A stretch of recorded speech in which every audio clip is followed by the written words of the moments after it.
I bought a $2 lottery ticket at a regular store, but when I checked the numbers, I had won $72 million. I had never won the lottery before. When I called to confirm the win, they told me 3 words. Good day, dear listeners. It's Diana again. I'm glad you're here with me. Please subscribe to my channel and like this video, and also let me know in the comments which city you're listening from. That way I can see how far my story has traveled. My name is Donna Pruitt. I was 48 years old and I worked the morning shift at a regional pharmacy distribution warehouse outside Tulsa, Oklahoma, checking inventory manifests against shipment counts for $11 above minimum wage. I had been divorced for 6 years, lived alone in a rented 2-bedroom on the east side of town, and spent most of my evenings doing the kind of small, repetitive things that fill a quiet life. Laundry, dishes, half-watched television, the occasional phone call with my son Tyler, who was 23 and living 2 hours away in Oklahoma City, working construction and trying to save enough for a place of his own. I was not a person who bought lottery tickets often, maybe 4 or 5 times a year, usually when the jackpot got large enough that the gas station clerk started talking about it.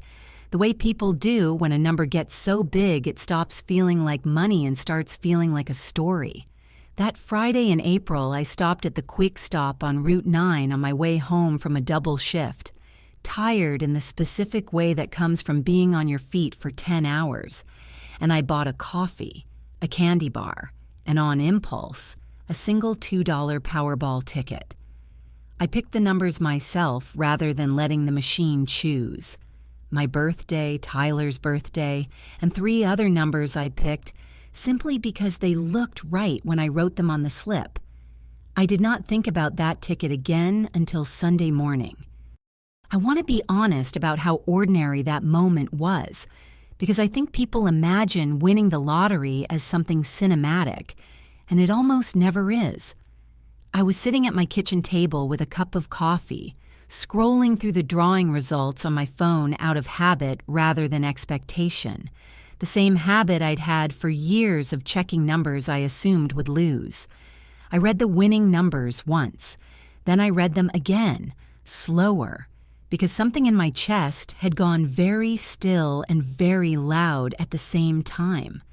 I went and got the ticket from where it had been sitting, forgotten, in the side pocket of my purse for 2 days. I checked the numbers against the slip 3 times. Each time, the result was the same. All 5 white balls. The Powerball number 2. My hands were shaking badly enough that I had to set my phone down on the table. I sat there for a long time. I genuinely don't know how long because time was not behaving normally, trying to find a rational explanation that wasn't the obvious one. Maybe I had misread the date. Maybe the website had a glitch.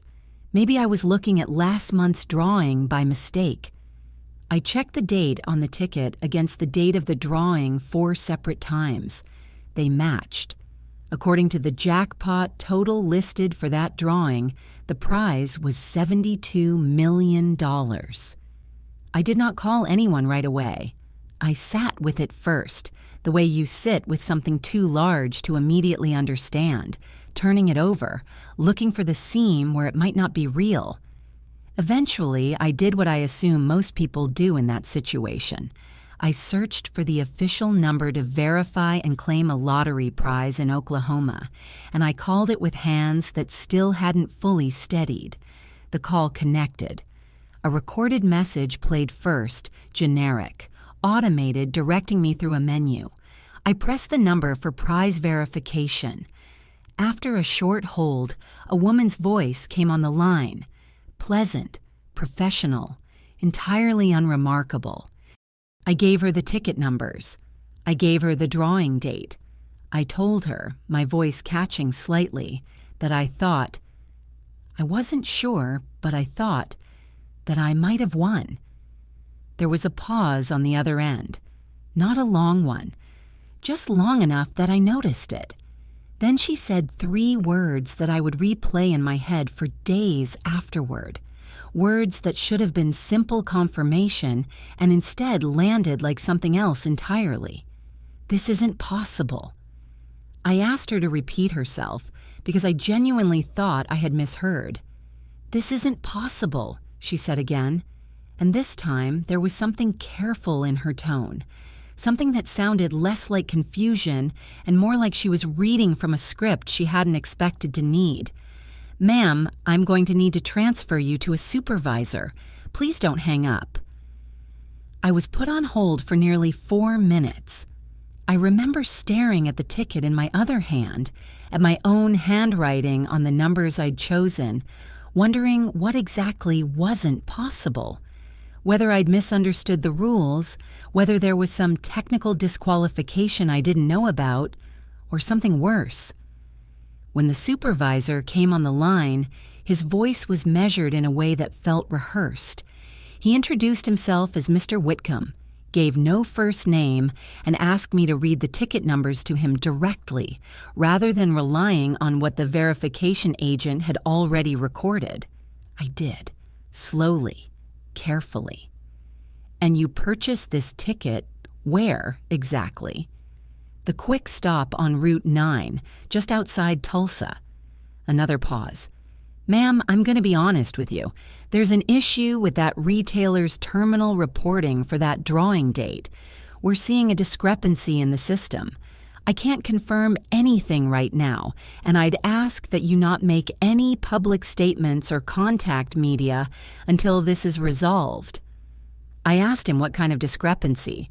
"I'm not able to discuss the specifics over the phone," he said. "Someone will be in touch." That was the entire conversation.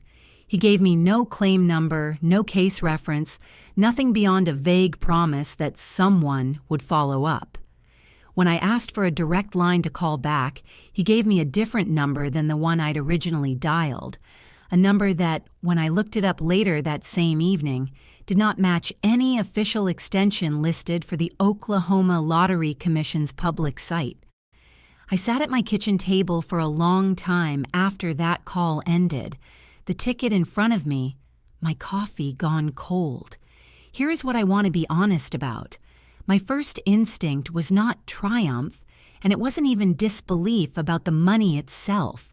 It was a colder, more practical fear. The fear of someone who has spent her whole adult life being careful with money precisely because she never had enough of it to be careless. I had read enough stories over the years, the kind that circulate after big jackpots, about scams targeting winners, about retailers who swap tickets, about clerks who claim prizes meant for someone else. The phone call I just had did not sound like an official verification process. It sounded like someone buying time. I thought about the quick stop. I thought about the clerk who had rung up my coffee and candy bar and ticket that Friday evening. A man I'd seen behind that counter for at least 2 years, mid-30s, who I knew only by the name on his tag, Curtis. I had no particular opinion of him one way or another, but discrepancy in the system, tied specifically to that retailer's terminal, was not a phrase that put my mind at ease. I made myself slow down. I am not an impulsive person. 11 years of inventory work teaches you to double-check everything before you trust a number. And I was not going to let panic make my decisions for me. The first thing I did was photograph the ticket from every angle, clearly showing the numbers, the barcode, the purchase date, and timestamp, and the retailer information printed at the bottom. I emailed those photos to myself and to my own personal cloud storage, time-stamped, before doing anything else. The second thing I did was call Tyler. He listened to the entire story without interrupting, the way he'd learned to do from years of watching me work through problems out loud before deciding anything. When I finished, he was quiet for a moment. "Mom," he said, "don't go back to that gas station. Don't talk to that Whitcomb guy again on your own. I think you need a lawyer before you do anything else." It was, almost word for word, what I had already started to suspect myself. But hearing him say it made it feel less like paranoia and more like a plan.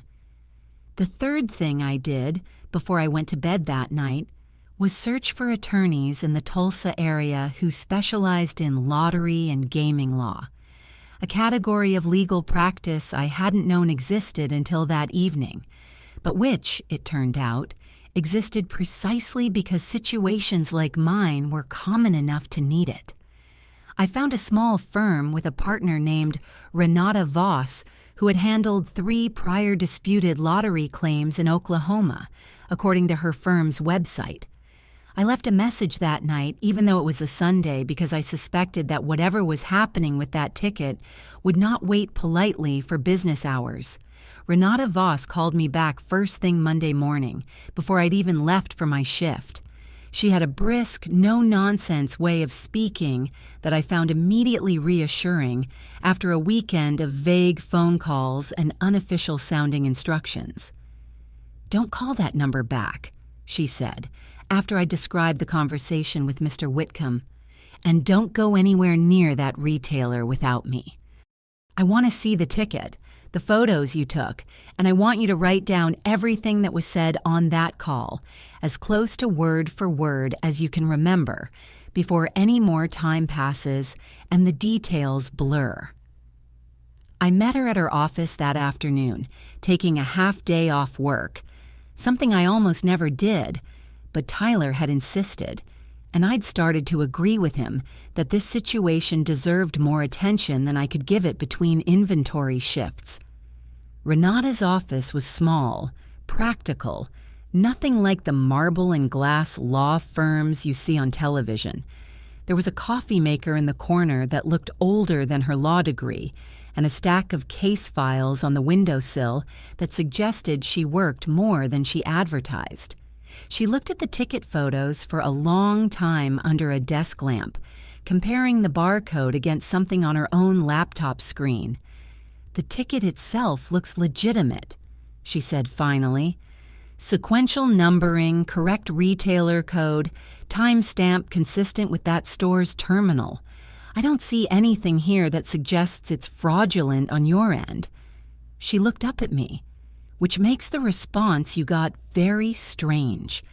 If there were a genuine system discrepancy, the standard procedure is to tell you that an investigation is underway and provide a case number, a timeline, and a direct point of contact, not a vague "someone will call you" and a number that doesn't match the Commission's official lines.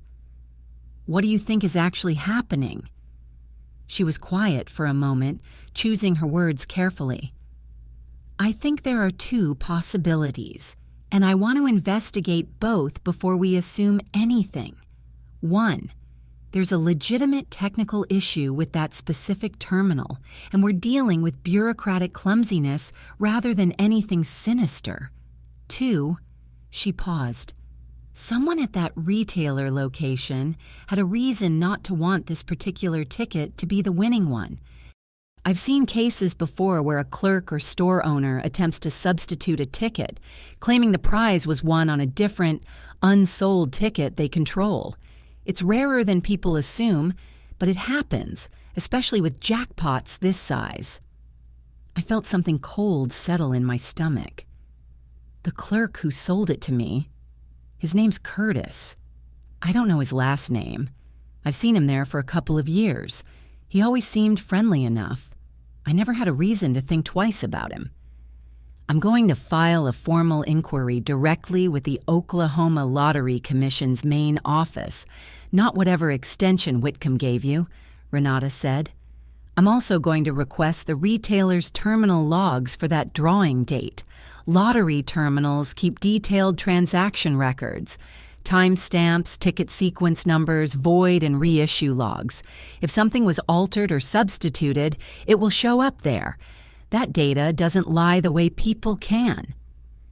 We filed the formal inquiry that same afternoon. Renata was precise and thorough, attaching the photographs I'd taken, a written timeline of the weekend's events, and a formal request for the commission to investigate the terminal records independently of whatever internal process Whitcomb's office was running. It took 3 days for a response. When it came, it wasn't from Whitcomb. It was from the Oklahoma Lottery Commission's actual compliance office, a woman named Director Patricia Schumacher, whose tone on the phone with Renata was immediately different, sharper, more official, faintly alarmed in a way that confirmed something had genuinely gone wrong. Renata told me afterward that Schumacher had asked, almost immediately, whether I had spoken to anyone at the media, which struck Renata as a telling question in itself, a sign of how seriously the commission was already taking what we'd reported. The terminal logs from the quick stop told a story I had not expected. On the night of the drawing, before the winning numbers were even publicly announced, the store's terminal recorded an attempted void and reissue on a ticket matching my exact numbers, initiated from an employee terminal, not a customer kiosk.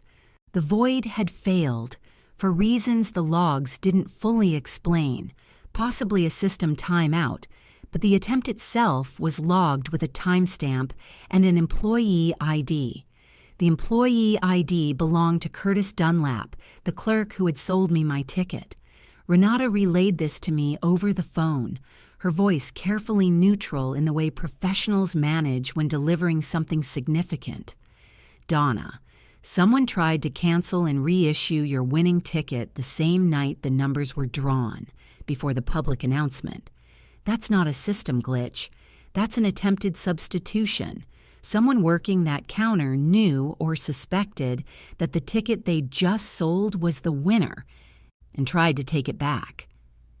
I sat with that for a long moment, the warehouse hum of my own kitchen suddenly feeling very loud around me.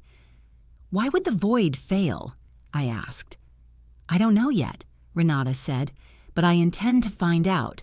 And Donna, this changes things. We're not dealing with bureaucratic confusion anymore. We're dealing with someone who actively tried to take $72 million away from you and very nearly succeeded.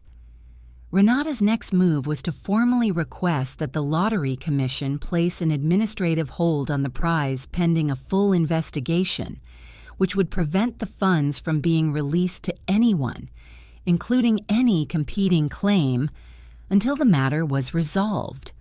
The commission agreed within a day, citing the terminal log discrepancy as sufficient grounds. It was, Renata told me, exactly the outcome we wanted. Official recognition that something irregular had occurred, with the prize itself protected in the meantime. What I had not anticipated was how quickly Curtis Dunlap would find out that the terminal logs had been pulled.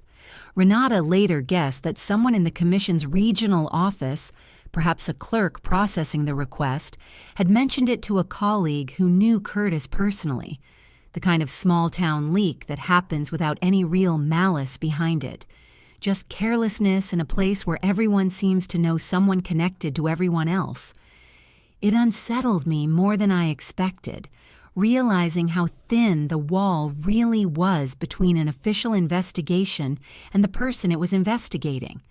He called me directly on a Wednesday evening, a number I didn't recognize, but I answered anyway, some instinct telling me I should hear whatever this was, rather than let it go to voicemail and stew on it.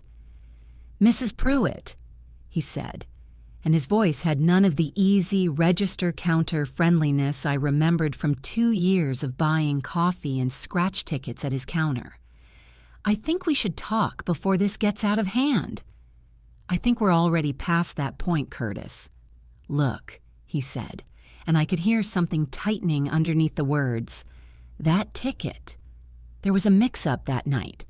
I'd sold a similar ticket to someone else earlier that shift, and I thought maybe I'd given you the wrong one by mistake. I was trying to fix an error, that's all this was. I wasn't trying to steal anything." Then why didn't you call the commission directly and explain that, instead of trying to void my ticket through your own terminal without telling me anything was wrong?" There was a pause. When he spoke again, the apologetic tone had curdled into something harder. "You don't understand what this means for me. If it comes out that I tried to void a winning ticket, I lose my job, maybe worse. I've got 2 kids. I need you to tell the commission it was a simple mistake, a misunderstanding, nothing intentional. You're about to have $72 million. What does it cost you to help me keep my job?" "It would cost me lying to a state agency about evidence in an active investigation," I said. "I'm not going to do that." His voice sharpened further. "You think anyone's going to believe a gas station clerk over you? I know people, Mrs. Pruitt. I know people who can make your life a lot more complicated than it already is. You really want to drag this out in public, have reporters asking why your ticket nearly got voided the same night you won?" It was, I recognized even as he said it, an empty threat dressed up as a real one. The kind of thing a frightened, cornered person says when they've run out of better options. But it still landed somewhere in my chest, cold and immediate, the way threats do even when some calmer part of you recognizes them for what they are. "Curtis," I said, keeping my voice as level as I could manage, "I'm going to hang up now, and I'm going to tell my attorney exactly what you just said to me. I'd encourage you to talk to your own lawyer before you say anything else like that to anyone." I hung up. My hands were shaking again, the way they had been that first Sunday morning, but underneath the shaking was something steadier than before, a kind of resolve I hadn't fully located in myself until I needed it.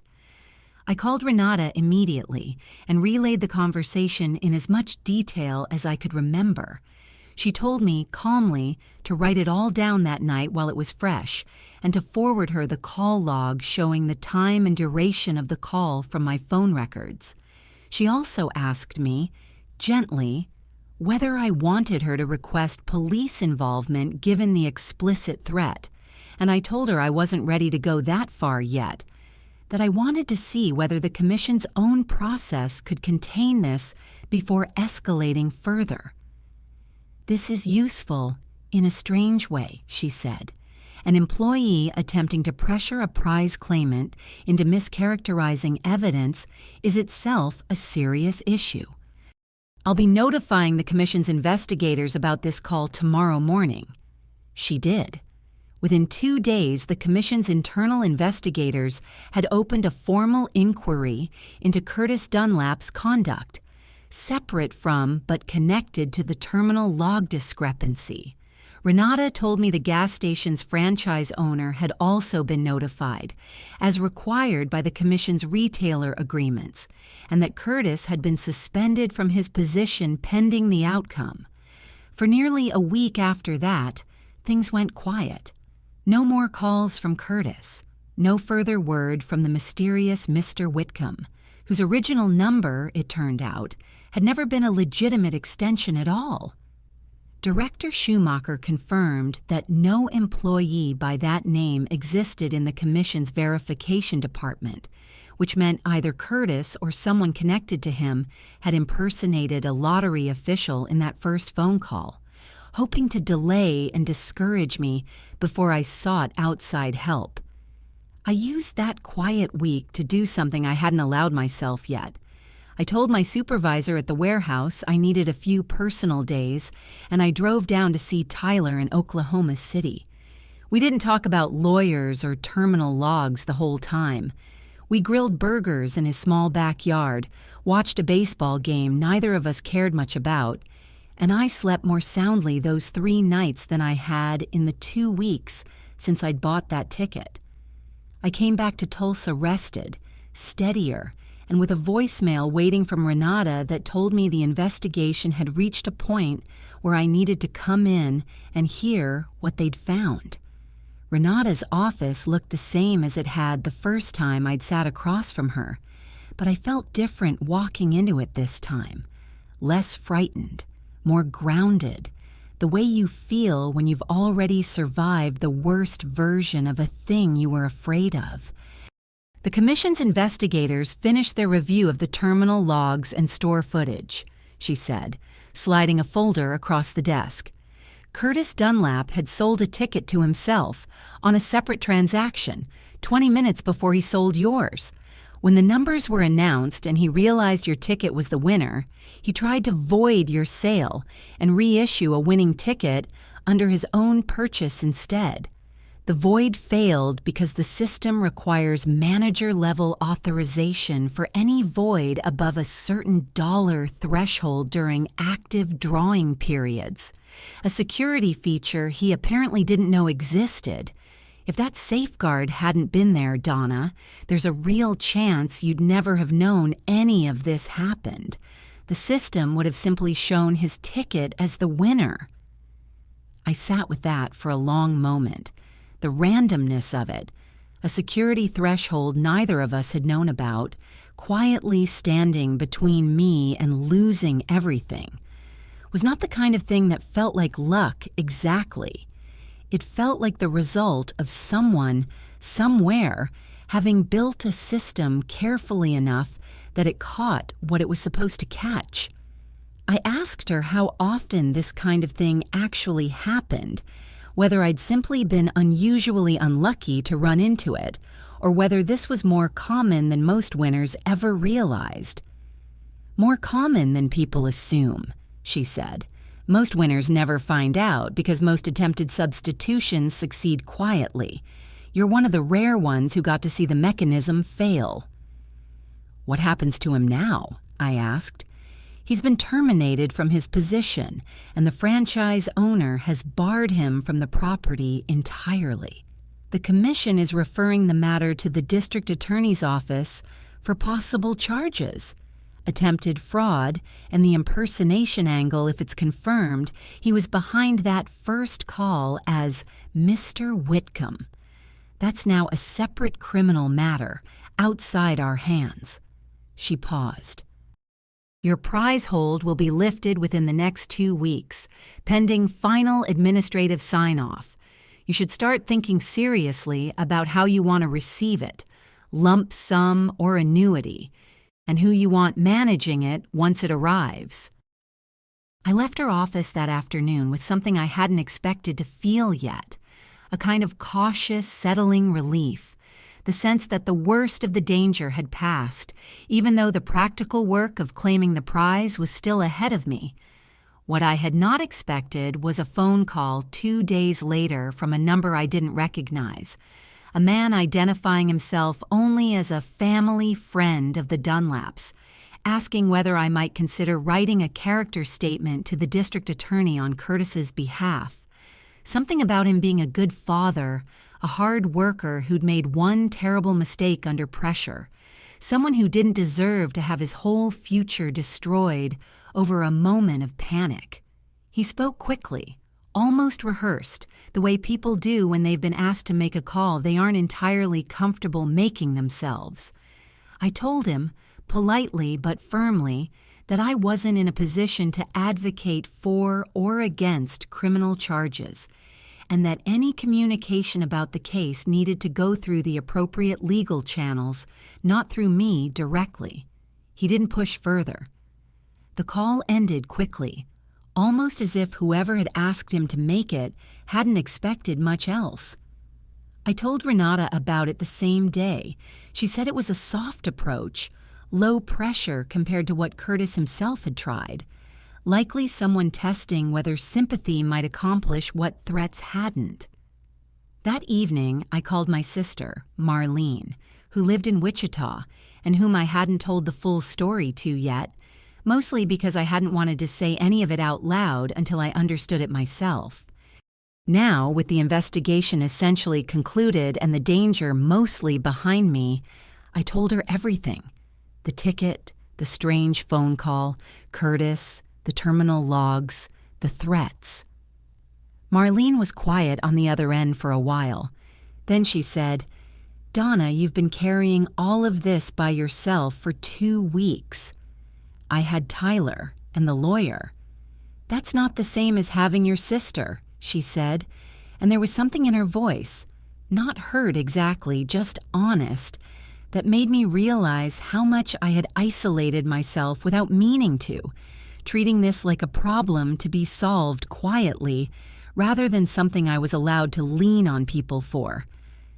She drove down from Wichita that weekend, 3 hours each way, just to sit with me at my kitchen table and hear the whole story properly, in person, the way it deserved to be told. We talked late into the night, the kind of unhurried conversation that hadn't been possible over the phone, where she asked the small, ordinary questions that mattered more than I expected. What Curtis had actually sounded like, whether I was sleeping, whether Tyler was handling it as well as he claimed. For the first time since that Sunday morning with my coffee going cold, I felt like the thing that had happened to me was something I could actually share, rather than something I had to manage entirely on my own. Curtis Dunlap came to my house himself the following Tuesday, something I hadn't anticipated given that the franchise owner had barred him from the store and the commission's investigation was already moving toward the district attorney's office. I recognized his truck before I recognized him, parked at the curb in front of my rented duplex, and for a moment I considered not answering the door at all. I answered it anyway. Marlene had gone home the day before, and I told myself, standing in my own doorway, that I wasn't going to let fear dictate whether I faced something directly. I also thought, in the few seconds it took me to cross my own living room, about how strange it was that I'd spent 2 years exchanging small talk with this man across a counter without ever once imagining a version of him capable of standing on my porch like this. He looked different than he had behind that counter for 2 years. Thinner somehow, unshaven, dressed in a flannel shirt that looked slept in. He asked if he could come in and talk, just for a few minutes, and said he wasn't there to cause trouble. I left the door open behind me and stood in my own living room rather than sitting down, which felt important at the time, though I couldn't have explained exactly why. I noticed, almost clinically, how much smaller he seemed than the confident man who'd rung up my coffee for 2 years, and I wondered briefly whether that smallness was real or simply another performance, calibrated this time for sympathy instead of authority. "I'm not here to threaten you," he started. "I know how that sounded last time. I wasn't myself. I was scared." He looked at the floor, then back up at me. "I've got 2 kids, Donna, 6 and 9. Their mother left 2 years ago, and it's just me. If I get charged with a felony, I lose everything. Not just the job, the apartment, maybe even custody. I'm not asking you to lie. I'm just asking if there's anything you could say that might help the DA see this as one bad decision instead of who I really am." It was, I noticed, a softer version of the same request the family friend had made over the phone days earlier. Different packaging, same ask. I found myself almost admiring in a distant and uncomfortable way how quickly he'd recalibrated his approach once threats had failed. "Curtis," I said, "I understand you're frightened. I think anyone would be, facing what you're facing. But I want to be honest with you about something. What scares me isn't that you made one bad decision under pressure. It's that the decision you made was to try to take something that belonged to me, quietly, without telling me, hoping I'd never find out. That's not a moment of panic. That took thought. It took knowing the system well enough to try to use it." His jaw tightened. "You don't know what that job paid. You don't know what it's like watching someone walk in off the street and win $72 million on a $2 ticket while you've worked that counter for 6 years and never gotten ahead of anything." I think I understand more about not getting ahead of anything than you'd guess, I said quietly. I've worked a warehouse floor for 11 years checking other people's shipments. I raised my son mostly alone after my marriage ended. I know what it's like to watch money move past you without ever quite reaching you. But that's exactly why I won't pretend what happened was smaller than it was. If I tell the DA's office this was a misunderstanding, and you do this again to someone else, someone with less support than I had, someone who might not have caught it, that's on me too. So that's it, he said, his voice rising now, the soft, wounded framing falling away entirely. You're going to let them destroy my life over a ticket you didn't even know you'd won until Sunday morning. I'm not going to lie for you, I said. That's different from destroying your life. What happens next is between you, the DA, and whatever judge hears this. I'm not deciding your sentence. I'm just not going to help build a story that isn't true. He stood there for a long moment, and I watched something in his face shift from desperate negotiation into something closer to bitterness. You'll regret this, he said. People like you always think you're better than people like me. You'll see how that money changes everything, and you won't even remember my name in 5 years. Maybe, I said, walking toward the still open door, but I'll remember tonight. I think that matters more than you'd expect. He left without another word, his truck pulling away faster than it needed to, the tires briefly catching gravel at the curb in a way that sounded angrier than anything he'd actually said.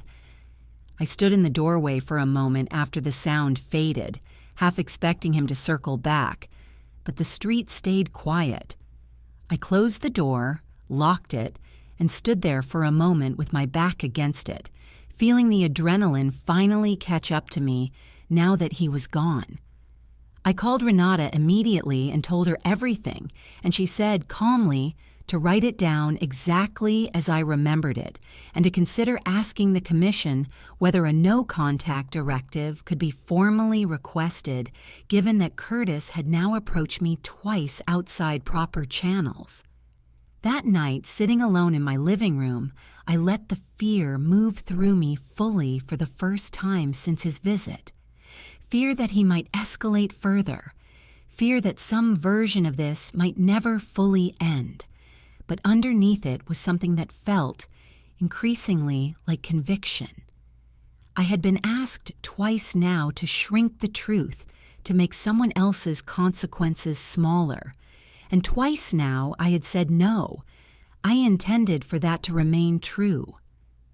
The preliminary hearing was held 5 weeks later in the Tulsa County Courthouse, a plain municipal building that felt almost absurdly ordinary given everything that had led up to it.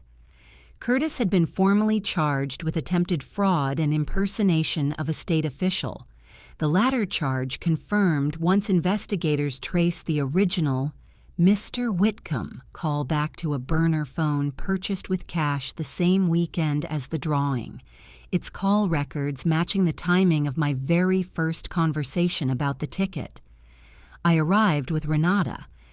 Tyler had driven up from Oklahoma City the night before and sat beside me in the gallery, his presence steady in a way that reminded me, oddly, of how he used to sit next to me in waiting rooms as a kid, quiet and watchful, long before either of us imagined a courtroom would ever be part of our lives.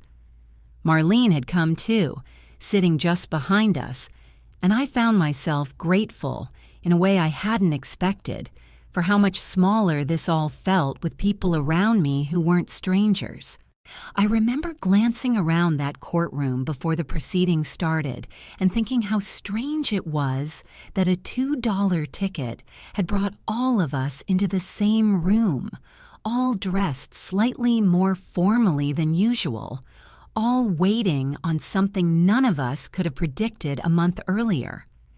The state's case was built carefully around the terminal logs, the failed void authorization, the burner phone records, and Curtis's two separate approaches to me, first by phone, then in person, both of which Renata had documented in writing the same day they occurred.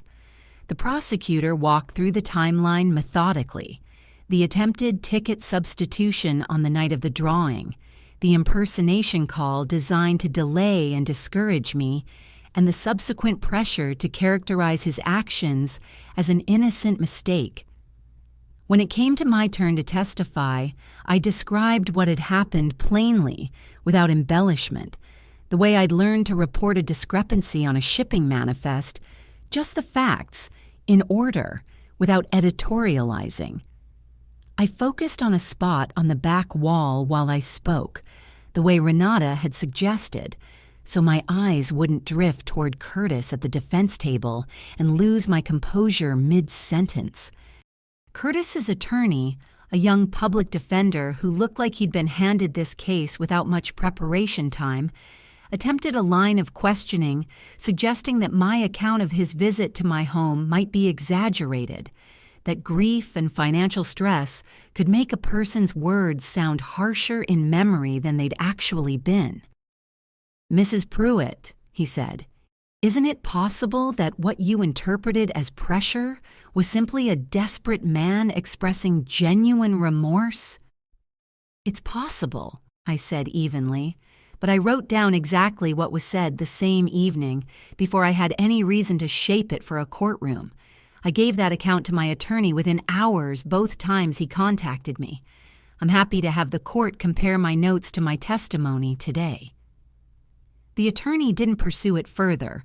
Then the prosecution introduced something I hadn't been told about in advance, a detail Renata later said she'd learned only days earlier and had decided not to mention until it was confirmed. Investigators reviewing Curtis's financial records as part of the fraud charge had discovered that this was not, in fact, an isolated incident.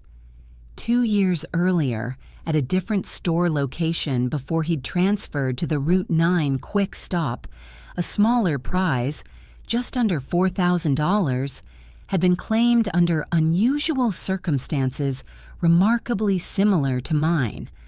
A customer's winning ticket, voided and reissued under an employee account, the original customer never informed that anything had gone wrong. The case never investigated because the amount had been too small to trigger the same security threshold that had protected my much larger prize. The courtroom went very still during that testimony.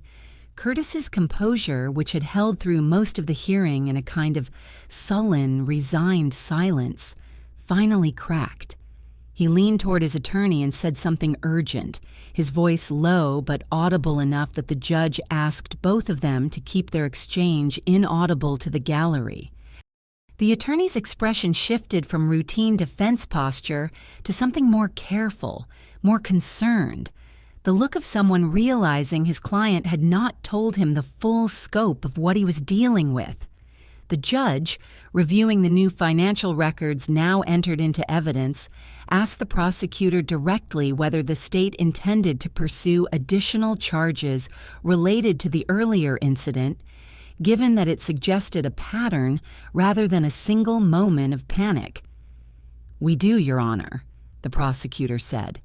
"We're requesting the matter be referred for a broader review of Mr. Dunlap's employment history across both retail locations." There was a long pause in the courtroom. "We'd like to request a brief recess," Curtis's attorney said, his voice noticeably different than it had been 20 minutes earlier. It was, in its quiet, procedural way, the sound of a defense built on sympathy finally giving way under the weight of evidence that had nothing to do with sympathy at all. The recess lasted nearly an hour.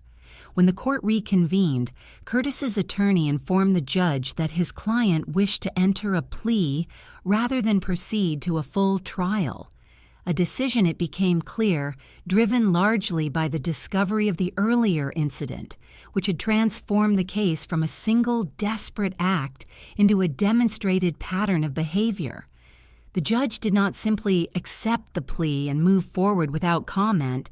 She addressed Curtis directly, noting for the record that the evidence suggested this was not an isolated lapse in judgment, but a method he had used before, successfully, against someone with far less at stake than I'd had, someone whose $4,000 prize had likely never been recovered, and who, as far as anyone in that courtroom knew, still had no idea what had happened to it.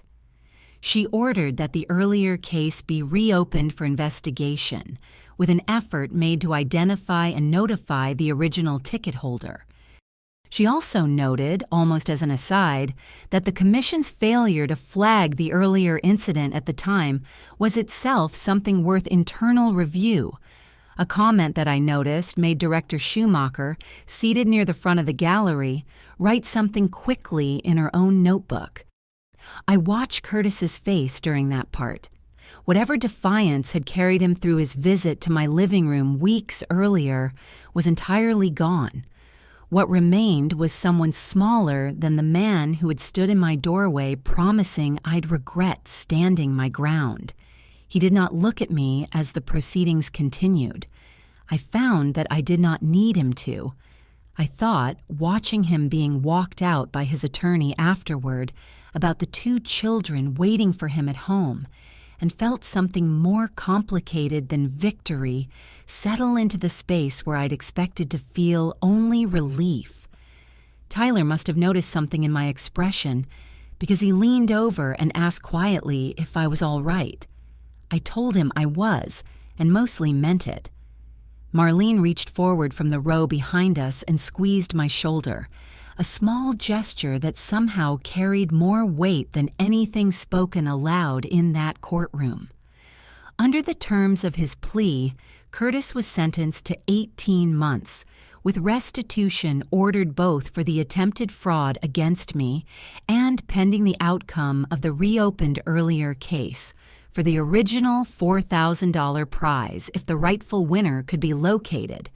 He was also permanently barred from any employment connected to lottery retail sales in the state of Oklahoma. The impersonation charge connected to the burner phone call added a separate fine and a formal record that would follow him regardless of how the rest of his life unfolded. Renata told me afterward that the sentence was harsher than she'd expected for a first-time offender, and that the judge's comments on the record suggested she'd been genuinely troubled by the pattern of behavior rather than treating it as an isolated lapse. She also mentioned that the public defender had quietly admitted, outside the courtroom, that he wished his client had told him about the earlier incident before it surfaced through the prosecution instead of after. The administrative hold on my prize was lifted that same week. Renata walked me through the final paperwork with the same brisk efficiency she'd shown from our very first meeting, and within days, the actual claims process began in earnest. Verification, tax documentation, the choice between lump sum and annuity that she'd mentioned weeks before. There were more forms than I expected, more signatures, more notarized copies than I'd signed in my entire life combined. And at one point, I joked to Renata that I'd checked more boxes that week than I had in 11 years of inventory work, which made her laugh for the first time since I'd met her. She told me, not entirely joking herself, that most of her clients didn't make it through the paperwork phase with a sense of humor intact. I chose the lump sum after long conversations with both Renata and a financial advisor she recommended, a calm, methodical woman named Priscilla Yang, who specialized in sudden wealth clients and who spent our first 2 meetings doing almost nothing but asking me questions about what kind of life I actually wanted, rather than what kind of life people assumed lottery winners wanted. After taxes and the lump sum reduction, the final amount came to a little over $28 million. I sat in Priscilla's office the day the number was finalized and felt something I hadn't expected. Not euphoria, but a kind of quiet disbelief that slowly, over the following days, settled into something steadier. Relief, mostly. The relief of a process that had nearly gone catastrophically wrong, instead resolving exactly the way it should have. I remember driving home that day and pulling over once, just for a few minutes, in an empty parking lot, simply to sit with the number before I had to go back to being a person who answered phone calls and made dinner and lived an ordinary evening. I called no one during those few minutes. I just sat there, letting it be real before I had to share it with anyone else. Outside the courthouse on the day of Curtis's sentencing, a single local reporter who'd picked up on the case asked if I wanted to comment. I gave a short statement that I'd simply tried to do the right thing at every step, that I was grateful the system had ultimately worked the way it was supposed to, and that I hoped whoever had lost that earlier prize would eventually get some answer. I did not mention Curtis by name beyond what was already part of the public record. I didn't need to. The court file would speak for itself. I drove home that afternoon with Tyler in the passenger seat, the radio low, both of us mostly quiet in the particular way you're quiet after something difficult finally, fully ends. "What are you going to do first?" he asked as we turned onto my street. "Sleep," I said. Properly for the first time in over a month. We both laughed, quietly, for the first time in weeks. The months that followed settled into something I hadn't quite expected. Not a different life entirely, but a steadier, fuller version of the one I already had. I gave my notice at the warehouse, though not abruptly. I worked out a full 2 weeks, trained my replacement properly, and left on good terms with people I'd spent 11 years standing next to on a concrete floor. My supervisor hugged me on my last day, which surprised us both, and told me she hoped I'd come back sometime just to say hello. I told her I would, and I meant it. A few of my old co-workers chipped in on a small going-away gift, a framed photo of the loading dock of all things, with a note that said, "You checked our work for 11 years. Now go check out your new life." I cried a little in the break room, which I hadn't expected either.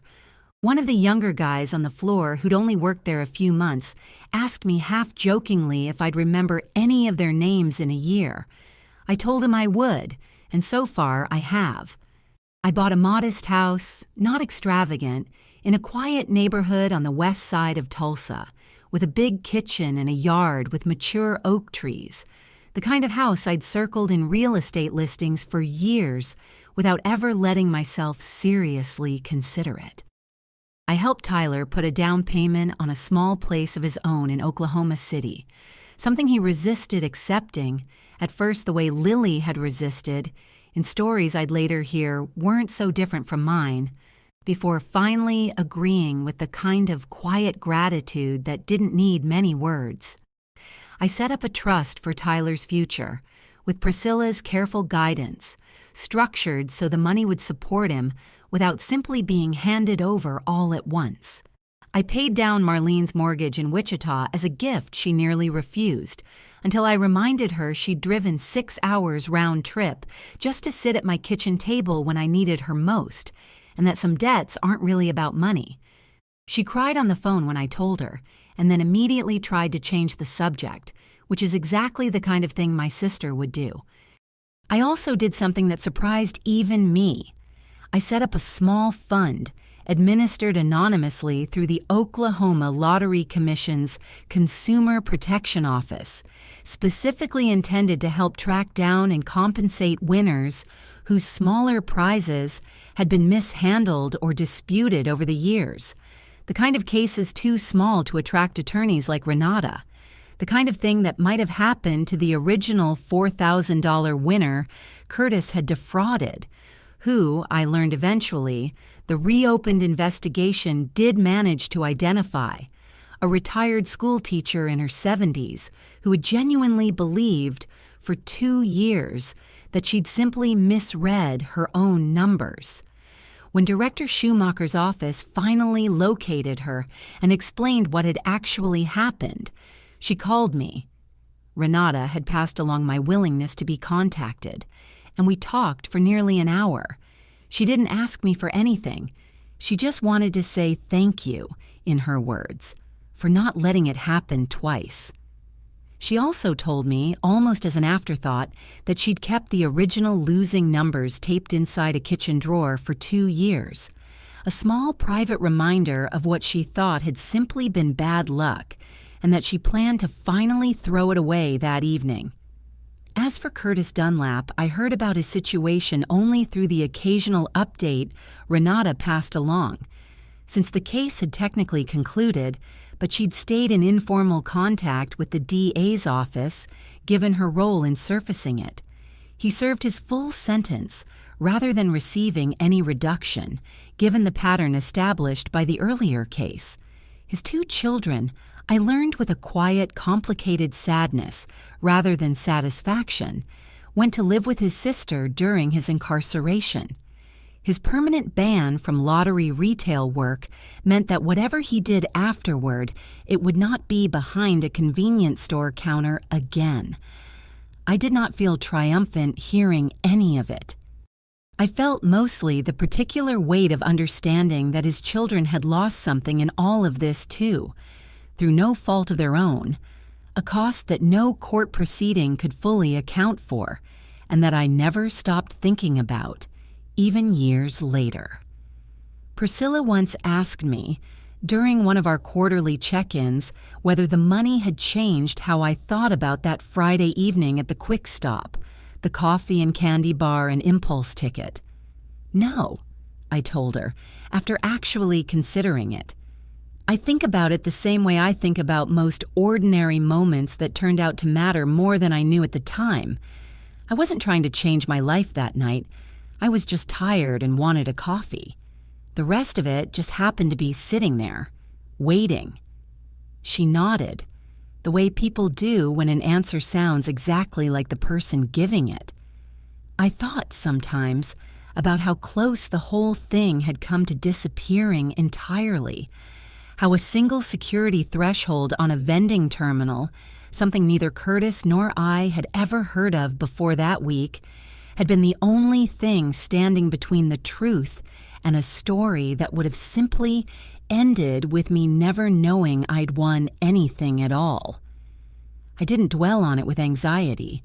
I dwelled on it instead with a kind of steady gratitude.